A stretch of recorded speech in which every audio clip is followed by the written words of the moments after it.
அனைவருக்கும் வணக்கம். என்னுடைய பெயர் கணேஸ்வர். சேலம் பறவையியல் கழகத்தினுடைய இயக்குனர்.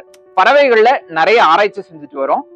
மைக்ரேஷன் அப்படிங்கிறது என்னன்னு பாத்தீங்கன்னா, பறவைகள் உணவுக்காகவும் நல்ல தட்பவெட்ப சூழலுக்காகவும் ஒரு இடத்துல இருந்து இன்னொரு இடத்துக்கு இடம்பெயர்றது தான் நம்ம வலசை போதல் அல்லது ஆங்கிலத்துல மைக்ரேஷன் சொல்றோம். சோ நிறைய பேர் சேலம் மாவட்டத்துக்கு வெளிநாட்டு பறவைகள்லாம் வருமா, இந்த மாதிரியான வலசை பறவைகளை எல்லாம் பார்க்க முடியுமா நம்ம ஊர்ல அப்படின்னு நிறைய பேர் கேட்கறது உண்டு.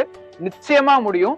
குறிப்பா சொல்லணும் அப்படின்னா, மேட்டூரை அடுத்து இருக்கக்கூடிய பண்ணவாடியில உள்ளான், மண்கொத்தி இந்த மாதிரியான நிறைய நீர் பறவைகள், கரையோர பறவைகள்லாம் வந்து போகுது. அதே போல ஏற்காட்டுல பார்த்தோம் அப்படின்னா நிறைய பூங்குருவிகள், பூச்சி பிடிப்பான்கள், கதிர்குருவிகள் இவை எல்லாமே வெளியில இருந்து வலசை வந்து போகுது.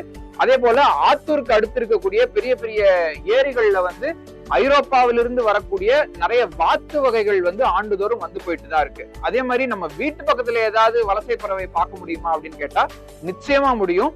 குறிப்பா நம்ம வீட்டு பக்கத்துல ஏதாவது ஒரு சின்ன புதர் இருந்தாலே போதும், அங்க வேலி கதிர்குருவி அப்படிங்கிற பிளைட் ஸ்ட்ரீட் வார்ப்லர் பறவையை நம்மளால நிச்சயமா பார்க்க முடியும். இந்தியாவின் பறவை மனிதர் சாலிம் அலி பறவைகளோட முக்கியத்துவத்தை ரொம்ப சுருக்கமா இதை விட யாரும் நல்லா சொல்லவே முடியாதுங்கிற அளவுல நமக்கு உணர்த்திட்டு போயிருக்காரு. பறவைகள் இல்லாம மனிதர்களால நிச்சயமா இந்த உலகத்துல வாழவே முடியாது அப்படிங்கிறது தான். இதை எல்லாருமே உணர்ந்து நம்ம சுற்றி இருக்கக்கூடிய பறவைகளை அவதானிக்கணும் அப்படின்னு நான் கேட்டுக்கிறேன். நன்றி.